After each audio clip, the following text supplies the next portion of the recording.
Let's move on to question number 3. I have a 15-year-old son with SM and social anxiety.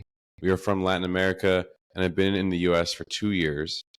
My son refuses to go to school and stays in his bedroom all day. How can I help him? What's a good first step? I bet a lot of our listeners can hear this question, and just how I answer a lot of other questions, they probably can kind of come up with some questions on their own as to what may be missing in this question and things that are going through their minds. For me, you said my son has been diagnosed with SM and social anxiety. Okay, that's great, and I'm glad to know that. We are based in Latin America, which means that they probably speak a native language that's probably different than what is being spoken in the school in the US. So let's say they speak Spanish at home.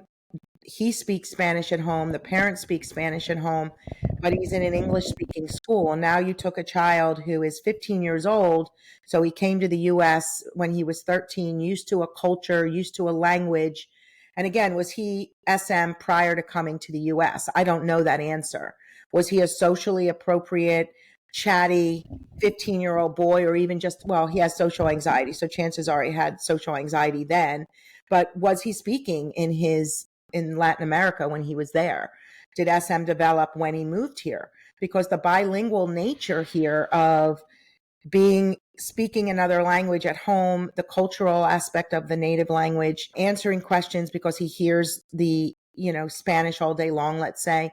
And now he's in a school where kids are having full give, take, elaborate conversations in English. Teachers are talking, and he's probably translating that. Maybe he may have gone through a normal, what we call silent period, where he was trying to kind of interpret the language, interpret the even nonverbal. Look, 90% of communication is nonverbal communication. Well, it's coming from a different country, how they, interact, even using their hands and the way they interact nonverbally is different perhaps now than it was in Latin America. So there's just a lot of unknowns here and things we need to think about. English as a second language would be something to think about as far as getting services. So we're talking about refusing to go anywhere and he's staying in his bedroom. A concern I have is that he's probably developed or developing depression, staying in his room. You have to have an evaluation. This is not something that I can give you an answer to. He needs to be working with a clinician. You need to be working with a clinician to help him, one, with lowered anxiety, but dealing with possible depression now. He's in his room all day. He's 15 years old. He may not have any friends. He's not going to school. He's becoming reclusive. This is very concerning. So your first step is getting help either locally.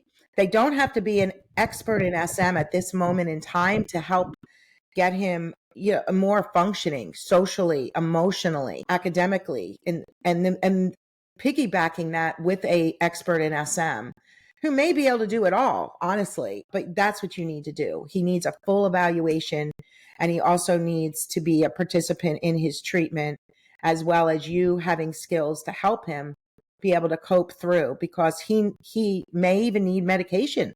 I'm not saying he does, obviously. I'm not doing a medication consult here, but a 15-year-old boy that's spending his day in his bedroom, refusing to leave, go anywhere, there's depression probably going on and worsening anxiety and social anxiety getting worse.